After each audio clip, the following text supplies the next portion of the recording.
नमस्कार दोस्तों, मैं हूं नमित अग्रवाल और आज मैं रामनगर के एकमात्र प्राइवेट हॉस्पिटल में मौजूद हूं जो है ब्रजेश हॉस्पिटल। उसके जो संचालक हैं, मेन संचालक अभी डॉक्टर अभिषेक अग्रवाल, हम उनसे भी बात करेंगे।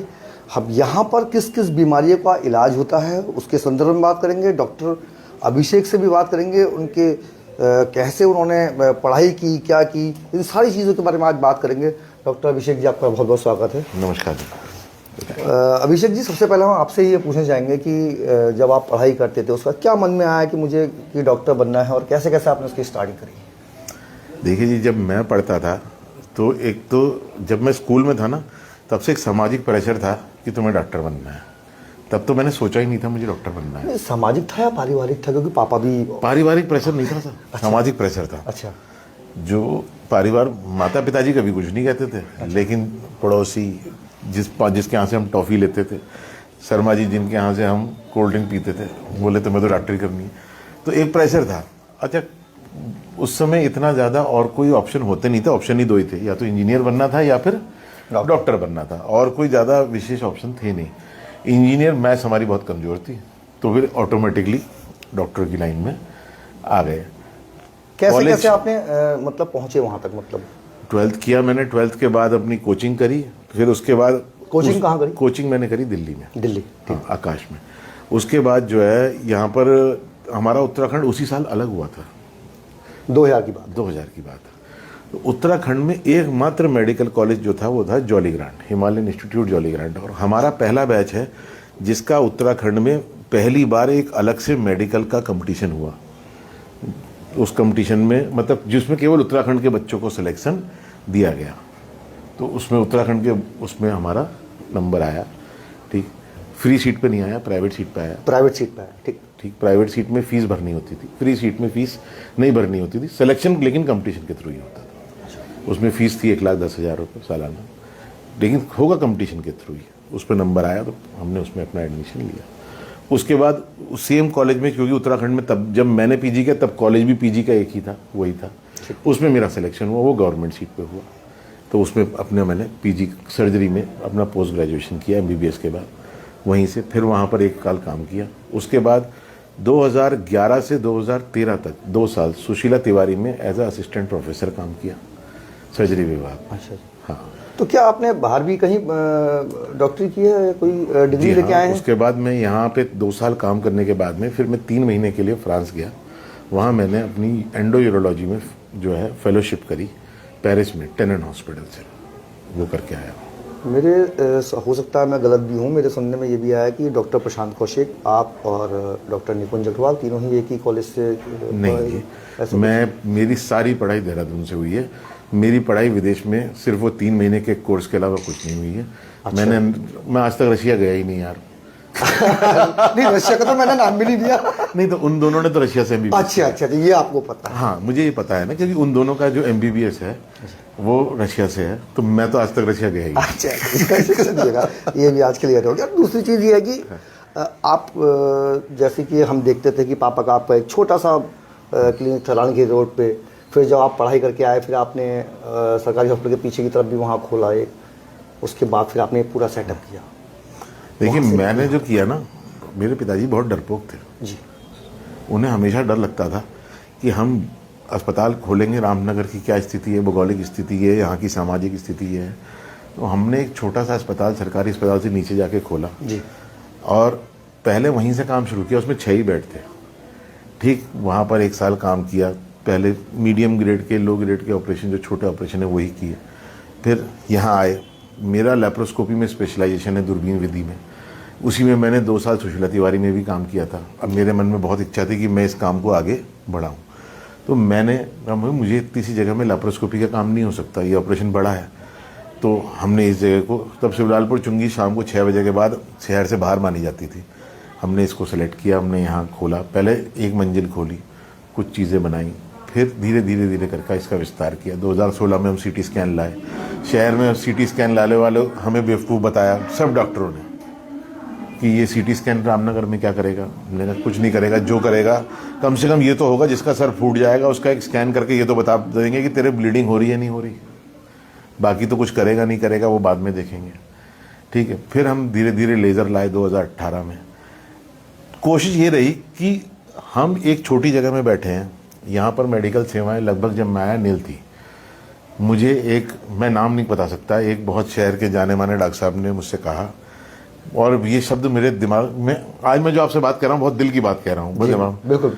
बोले यहाँ तुम सिर्फ पट्टी के डॉक्टर बन के रह जाओगे, तुम गलत जगह बैठे हो। अच्छा, यहाँ तो तभी आपके मतलब दिल में चीरा और पट्टी में लगी नहीं, लेकिन विचार तो आया कि यार जब इतने अनुभवी व्यक्ति इस बात को कह रहा है कि तुम यहाँ सिर्फ चीरे पट्टी के डॉक्टर बन के रह जाओगे, यानी इस जगह में पोटेंशियल वाकई कम है। डर तो लगा, उनसे कुछ नहीं हुआ, उन्होंने तो अपनी राय दी है, ठीक है, लेकिन मुझे ये डर था कि अब मुझे किसी तरह से इस चीज़ को ख़त्म करना है कि रामनगर में सिर्फ चीरा पट्टी होती है। रामनगर में भी इलाज हो सकता है, आपका जो बढ़िया से बढ़िया इलाज हम दे सकते हैं कम से कम में, उसकी कोशिश करी जा सकती है। कितने साल हो गए खोले थे?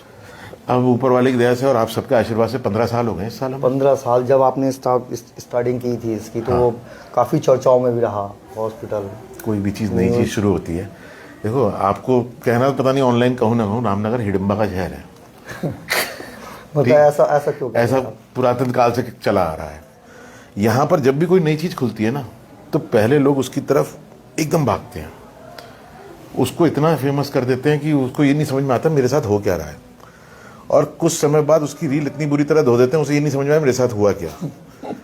तो यहाँ रामनगर में आपको हर फेज से गुजरना है, धीरे से, फिर उस आंधी से जिसमें वो आपको बहा के ले गए, फिर उस खाई से जिसमें आपको गिराया जाए, लेकिन बस एक कोशिश करते रहनी है कि मैं जो मेरे से बन पाएगा वो मैं शहर के लिए करूँ। ठीक है, मेरा परिवार है, सब अस्पताल है, मुझे भी कुछ कमाई करनी है, वो ठीक है, लेकिन फिर भी इन सब के बीच में जो मेरे से बन पाएगा वो मैं करूँगा। 15 साल हो गए, अब आपने अपने आप को बिल्कुल बेहतरीन तरीके से इस्टेब्लिश भी कर लिया। क्या क्या अब मेन चीज़ पे आता है, क्योंकि बहुत सारे लोगों को नहीं पता कि आपके हॉस्पिटल के अंदर किन किन बीमारियों का इलाज होता है। आप आसान शब्दों में समझाएंगे तो ज़्यादा बेहतर रहेगा। सबसे इम्पोर्टेंट, मैं चूँकि सर्जन हूँ खुद, बिल्कुल, और तो सबसे ज़्यादा जो हमारे यहाँ आज भी मैक्सिमम अगर 80% मरीज़ रहते हैं वो सर्जरी के रहते हैं, जिसमें मेनली पित्त की थैली, गुर्दे की पथरी, हर्निया, हाइड्रोसील, अपेंडिक्स, सभी गर्भाशय से संबंधित जो परेशानियां हैं उनका इलाज होता है। डॉक्टर नुपुर सिन्हा हमारे यहाँ गायनाकोलॉजिस्ट हैं, तो वो डिलीवरी से संबंधित सभी चीज़ें वो देखती हैं। एक ऑर्थोपेडिक सर्जन है हमारे यहाँ डॉक्टर सुनील भारद्वाज, ऑर्थोपेडिक का सारा कार्यक्रम वो देखते हैं, और अब वो जॉइंट रिप्लेसमेंट भी कर रहे हैं जी। इसके अलावा एमडी मेडिसिन मेरे फादर खुद हैं जी, वो केवल प्लेन एमबीबीएस नहीं है, ना ही रशियन एमडी है, वो सरकार के यहाँ पर मान्यता प्राप्त पोस्ट ग्रेजुएट हैं। तो जो एक एमडी मेडिसिन जैसे बीडी जोशी सर हैं, वैसे ही वो एक एमडी मेडिसिन के तौर पे जो जनरल बीमारियों का इलाज है, जो फर्स्ट ट्रीटमेंट है किसी भी मेडिकल बीमारी का, वो सारा वो देखते हैं। ठीक, डेंटल का विभाग है वो मेरी वाइफ देखती है, इम्प्लांट और एंडोडोंटिक्स का काम वो करती है, और एक हमारे यहाँ निश्चेतक है हमारे, हमने अपने रखे हुए हैं, वो सारा हमारा आईसीयू वर्क देखते हैं। इतनी फैसिलिटीज़ हमारे पास है। चलो, वाइफ से याद आया, इस पर बात तो फिर हम बाद में करेंगे। वर्तमान में कौन कौन सी बीमारियां इस समय ज़्यादा देखने में आ रही हैं? रामनगर में अगर आप देखें तो मुद्दे के तौर पे 5 बीमारियां बहुत कॉमन हैं। एक पथरी, जिसकी वजह मैं ये समझता हूँ कि यहाँ पर पानी में चूने की मात्रा अधिक है। अच्छा, हाँ, और पथरी इस रामनगर क्षेत्र में, पौड़ी गढ़वाल के क्षेत्र में पथरी की जितनी हम देखते हैं इतना कम क्षेत्रों में दिखाई देना पड़ता है। दूसरी यहाँ जो सबसे कॉमन बीमारी है वो है बवासीर की परेशानी, खान पान की। उसमें रामनगर में ठेले इतने हैं जिनका कोई हिसाब नहीं, और हर ठेला स्वादिष्ट बना रहा है और आदमी जम के खा रहा है, और इसीलिए शायद पेट की जो परेशानी है, कब्ज़ की परेशानी है, वो रामनगर में बहुत ही ज़्यादा व्याप्त है। मैं ये देख रहा हूँ कि अगर मेरी ओपीडी में 10 मरीज आ रहे हैं तो 3 या 4 व्यक्ति तो उसमें केवल बवासीर और लैट्रिन की परेशानियों से ग्रस्त है। तो ठेले कम होनी चाहिए या बीमारी के?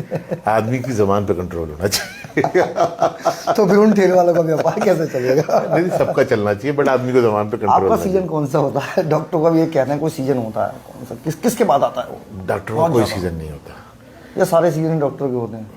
आप किसी भी शब्द में डॉक्टर शब्द के साथ सीजन तो जुड़ा ही नहीं है। डॉक्टरों के साथ बस ये हो सकता है कि कुछ मौसम ऐसे होते हैं जिसमें कुछ पर्टिकुलर ग्रुप ऑफ डिजीजेस ज़्यादा होती हैं। जैसे गर्मियों के टाइम आपको किडनी स्टोन वाले मरीज ज़्यादा मिलेंगे क्योंकि पानी की कमी शरीर में रहती है। सर्दियों में आपको बुखार, खांसी, जुकाम, जो एक कॉमन सी ठंड की कोल्ड फ्लू वाले पेशेंट्स ज़्यादा आते हैं। ठीक, और यह है कि जिन दिनों शादियों का सीज़न होता है उन दिनों कब्ज़ वाले मरीज ज़्यादा आते हैं। भाई हर आदमी शादी में खा रहा है, पी रहा है, तो ये हो सकता है कि बीमारी के ग्रुप बदल जाएं।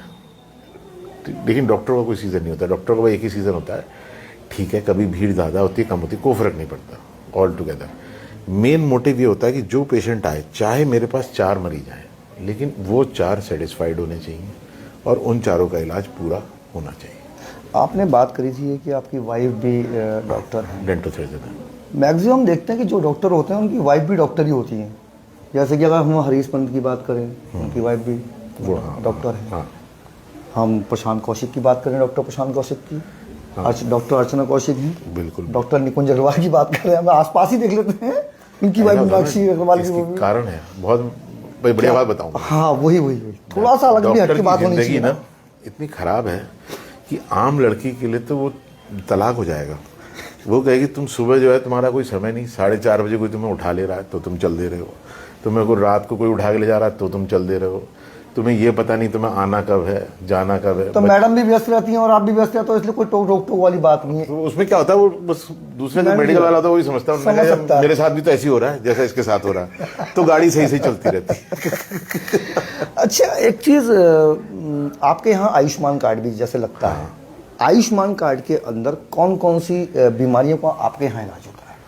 हमारे यहाँ इस समय जो सरकारी पैनल है वो 4 हैं, केवल आयुष्मान नहीं। ये एक बहुत बड़ी भ्रांति है जी। ये पब्लिक को पता होना चाहिए कि एक सबसे बड़ा जो पैनल है हिंदुस्तान का वो है एक्स आर्मी का, जो हमारे पहाड़ में बहुत ज़्यादा है। उनके लिए ECHS का पैनल होता है, जो कि इस पूरे इलाके में सिर्फ या तो हमारे अस्पताल पे है या एक अस्पताल हल्द्वानी में और काशीपुर में 2 अस्पतालों पे है। ये इंटरव्यू करने का मकसद भी सिर्फ यही था कि बहुत सारी चीज़ें लोगों को पता नहीं थी, उन चीज़ों को बाहर लाना, क्योंकि रामनगर के अंदर और आसपास के क्षेत्र में कहीं, क्योंकि अगर मैं बात करूं हल्द्वानी और काशीपुर के अलावा, अगर रामनगर यहाँ आसपास में, रामनगर के बाद ऊपर को हम पहाड़ में आते हैं, कहीं पे भी कोई प्राइवेट हॉस्पिटल नहीं है। रामनगर में एकमात्र हॉस्पिटल है, इसलिए आपको ये जानकारी दी जा रही है कौन कौन सी बीमारियों का यहाँ इलाज होता है, और आयुष्मान के अलावा भी जो चीज़ें होती है डॉक्टर साहब बता रहे हैं प्लीज़।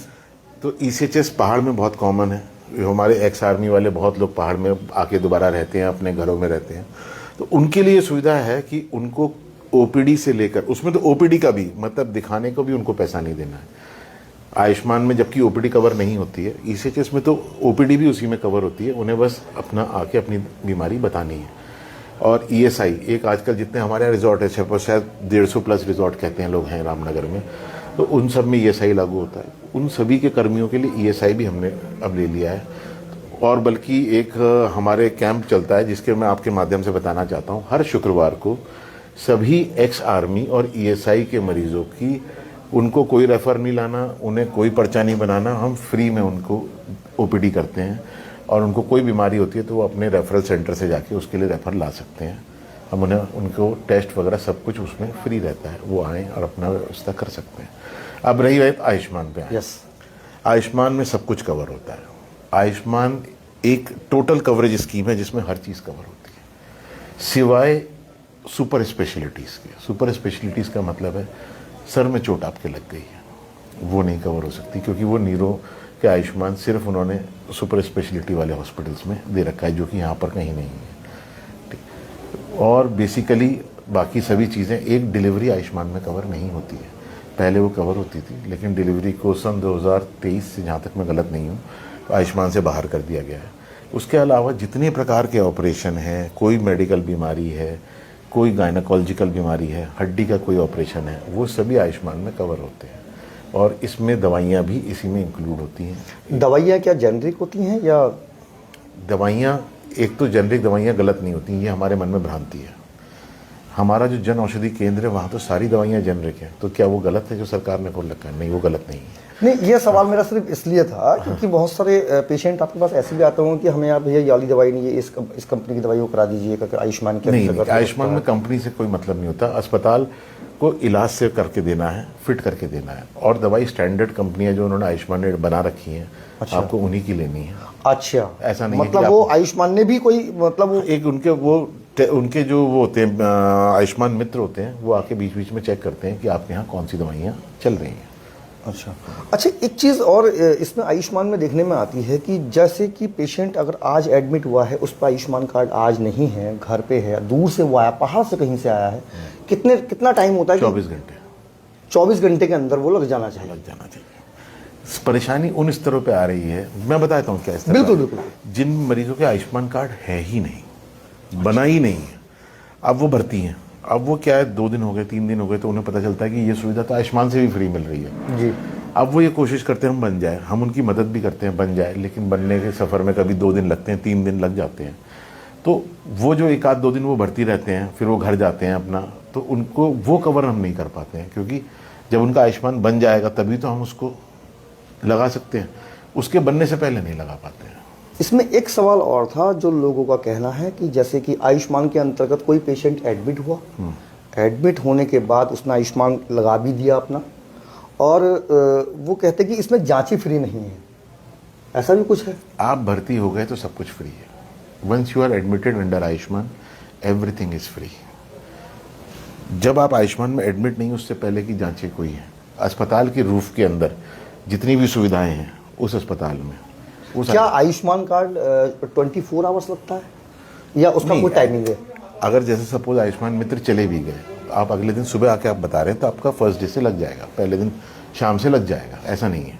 लग जाएगा, जैसे कि आपने कहा कि 24 घंटे के अंदर। हाँ, वही मैं कह रहा हूँ ना, जैसे अब आप सपोज कोई रात में 8 बजे आए, वो कहाँ से बेचारा करेगा उस समय, या कार्ड उसकी जेब में नहीं है, वो अगले दिन से हमें कार्ड ला के दे, तो हम उसको आयुष्मान बैक डेट से 1 दिन बैक से ले। कोई पैसा नहीं लगेगा उसको, एक भी रुपया? मतलब जैसे कि वो एडमिट हुआ आयुष्मान के अंदर, या ऐसा भी कभी हुआ कि आयुष्मान के अंतर्गत कोई एडमिट हुआ हो और उसके कुछ पैसे भी लगे हों, 5-7 हज़ार रुपये लग गए हों? जितनी सुविधा आयुष्मान में है वो सब कुछ जो आयुष्मान के अंतर्गत आती है, वो सब कुछ अगर वही वो ले रहा है तो उसके कोई पैसे नहीं लगेंगे।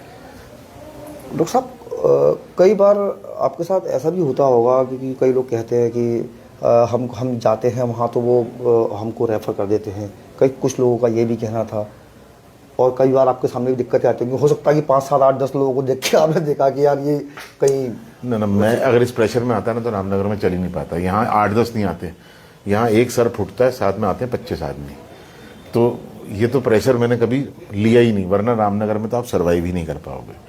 प्रेशर वो नहीं होता, प्रेशर सिर्फ ये है कि अगर मुझे ये दिख रहा है कि 10% भी चांस है इस पेशेंट को किसी और चीज़ की ज़रूरत की।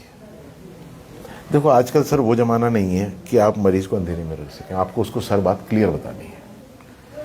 अगर उसको हेड इंजरी है, अगर आप उससे ये नहीं कहोगे कि तुम न्यूरो को जाके दिखाओ, तो कल को सवाल ये उठेगा कि आप न्यूरो को क्यों नहीं दिखा रहे हो, है ना, तो उन्हें सिर्फ रेफ़र करना पड़ेगा। दूसरी बात, कई पेशेंट ऐसे भी होते हैं जिनकी हालत इतनी क्रिटिकल होती है कि हमें लगता है कि भाई इसे तो आपको लॉन्ग टर्म आईसीयू की ज़रूरत पड़ेगी, जो सुविधा हमारे पास नहीं है। अगर हम उसका वादा मरीज से कर लेंगे तो फिर हम एक झूठा वादा कर रहे हैं। तो हम उसी काम को करें जितनी सुविधाएं हमारे पास हैं, जो नहीं है उसके लिए उसे साफ बताएं कि सर हमने फर्स्ट एड ट्रीटमेंट किया है, आपको इनिशियल ट्रीटमेंट जो हो सकता है वो प्रोवाइड किया है, अब आगे का ट्रीटमेंट आपको आगे जो है सुशीला तिवारी है, जॉली ग्रांट है, आप कहीं भी जहाँ जो वहाँ कर। कितने बेड आज की तारीख में ब्रिजेश अस्पताल के अंदर मौजूद हैं? मतलब कितने बेड का हॉस्पिटल है अपने पास? हमारा 63 बेड्स का हॉस्पिटल है at present of time. ICU भी है? आईसीयू भी है 6 बेड का। और आयुष्मान, अच्छा मेन चीज़, अंतिम बात जो आप हमारे दर्शक भी इस चीज़ को जानना चाहेंगे, आयुष्मान कार्ड को लेकर आप क्या संदेश देना चाहेंगे हमारी जनता को? मैं 2 बातें बस लोगों से कहूँगा, बहुत लंबा चौड़ी बात करने से कोई फ़ायदा नहीं। एक तो जिसके पास भी अगर राशन कार्ड है तो वो अपना आयुष्मान कार्ड टाइम से बनवाए। आप ये मत सोचिए जिस दिन मुझे ज़रूरत होगी मैं उसी दिन आयुष्मान बनवा लूँगा। उस प्रोसेस में अस्पताल भी सफ़र करता है और आपको भी कहीं ना कहीं परेशानी का सामना करना पड़ता है। आप लोग अपना आयुष्मान कार्ड पहले से बनवा के रखें, ये एक आसान प्रोसीजर है, किसी भी जो आधार कार्ड केंद्र है उस पर ये बन जाता है। दूसरी चीज़, आयुष्मान का गलत यूज़ नहीं करें। लोग उसको गलत तरह से भी यूज़ करना चाहते हैं। लोगों का सिद्धांत ये है, मेरा ये कार्ड है, मुझे खांसी हो रही है, मुझे भर्ती कर दीजिए। आपको खांसी में भर्ती करके आप आयुष्मान का गलत यूज़ कर रहे हो। आप उसका सही यूज़ करो, जो उसकी ज़रूरत है आप उसको लो। एक सुविधा सरकार ने दी है, उसको सुविधा की तरह यूज़ करो और अपना कार्ड प्री में बनाओ। उस दिन मत सोचो कि आज मुझे दर्द हुआ तो आज पेट में दर्द हुआ तो आज मैं आयुष्मान बनाऊं फिर मैं आगे जाऊं। जांचें वाँचें उसके अंदर सब कुछ फ्री है मतलब। अगर आप आयुष्मान, क्योंकि ये सवाल सिर्फ डॉक्टर साहब बार बार मैं इसलिए कर रहा हूँ क्योंकि बहुत सारे लोगों के अंदर एक आयुष्मान को लेके बड़ा डर रहता है। प्राइवेट हॉस्पिटल में हमने जाना है, हम आयुष्मान कार्ड लगाएंगे, पता नहीं स्टार्टिंग में हमारा कितना खर्चा आएगा, क्या आएगा। मेरी बात समझो, आप एक अस्पताल की मजबूरी को समझो। किसी पेशेंट को इको की ज़रूरत है सपोजिटली, अगर मेरे अस्पताल में इको नहीं है तो मैं उसे आयुष्मान में थोड़ी ना कवर कर सकता हूँ। फिर मुझे उसे इको के लिए तो बाहर ही भेजना पड़ेगा जी, ठीक है। या उसको सपोज मैं गर्भवती के अल्ट्रासाउंड नहीं करता, उस गर्भवती महिला आई मैडम के पास, उसे अल्ट्रासाउंड की ज़रूरत है, गर्भवती वाले जो हम नहीं करते हैं, तो हम उसे अल्ट्रासाउंड के लिए यहाँ पर 2 और सेंटर हैं, डॉक्टर विजय का है, डॉक्टर मोदी का है, हम उनके यहाँ भेजेंगे। अब उस चीज़ को हम आयुष्मान में नहीं कवर कर सकते क्योंकि ये सेवाएं उनके द्वारा दी जा रही हैं और उनका सिस्टम हमारे सिस्टम से अलग है।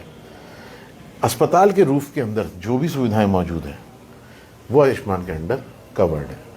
कोई कहे जी टीएमटी करा दो मेरा, अब टीएमटी अस्पताल में होता ही नहीं, तो आप मतलब जो नॉर्मल जो जैसे कई सारी ब्लड की जांचें होती हैं, ये होती हैं, वो मतलब इस टाइप की जो भी जांचें अस्पताल होती में हैं, सुविधा मौजूद जो है, सुविधाएं मौजूद हैं वो आयुष्मान में वो आयुष्मान में कवर्ड होंगी। वो कवर्ड। तो देखिएगा, आयुष्मान कार्ड के अंतर्गत जो भी लोगों को भ्रांतियां थी कि आयुष्मान कार्ड, पहली बात तो यह भगवान ना करे किसी के साथ कोई हादसा हो या कोई बीमार पड़े, लेकिन यदि अगर ऐसी दिक्कत परेशानी आती भी है तो डॉक्टर साहब ने साफ कहा है कि आप कोशिश करें, आप पहले से आयुष्मान कार्ड बना के रखें, अपने साथ लेके आएँ।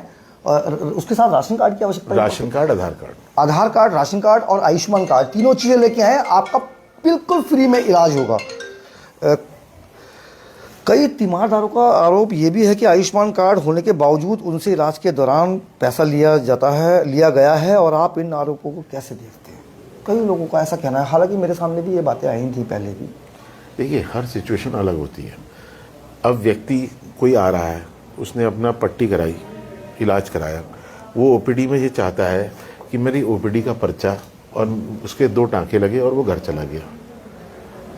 मर्चा उसकी क्या है, मेरा आयुष्मान कार्ड लग जाए। आयुष्मान कार्ड भर्ती इलाज के लिए है। कई बार हमने मतलब एक पेशेंट का ये भी कहना था, हालांकि मैं उसका नाम तो नहीं लूंगा क्योंकि अच्छा नहीं रहता, पता चल रहा है वो कल को आपके यहाँ आया तो आपने उसको वैसे ही भगा दिया। मतलब ये तो मजाक वाली बात है कि उसने ये भी कहा कि साहब हमारा इलाज हुआ और इलाज होने के बाद कुछ दिन बाद वो आयुष्मान दिया गया तो आयुष्मान कार्ड भी लग गया और हमसे पूरे पैसे भी ले लिए गए। वो आके मुझसे मिले और सामने कैमरे पे बात करें। पीछे कहने से तो सब कुछ सही है, पीछे तो मैं ये कह रहा हूँ कि इस मरीज ने मेरे से पैसे ले लिए, पीछे कहना गलत है। आप आए जी, सामने कैमरे पे बात करें, कैमरा ओपन है, दुनिया सामने है। तो देखिएगा, आज डॉक्टर अभिषेक अग्रवाल ने सारी चीज़ें क्लियर कर दी हैं आयुष्मान कार्ड को लेके, और बहुत अच्छी अच्छी जो सुविधाएं हैं वो ये भी कह रहे हैं कि आप आयुष्मान कार्ड लगाइए, आधार कार्ड लाइए, राशन कार्ड लाइए, और जितना जो चीज़ें उसमें फ्री हैं वो यहाँ पर दी जाएंगी और मिलेंगी। तो डॉक्टर साहब आपका बहुत बहुत धन्यवाद, बहुत समय आपने आज हमको दिया। और आपको ये भी बता दूं, ये कोई पेड इंटरव्यू नहीं था, ये क्लियर कट आपने देख भी लिया होगा। मैंने वो सवाल भी पूछे जो शायद हो सकता मिल जाए कोई और आता तो वो शायद ना पूछ पाता। तो मेरे साथ जुड़ने के लिए आपका बहुत बहुत धन्यवाद। नमस्कार डॉक्टर साहब। हाँ, क्या हुआ?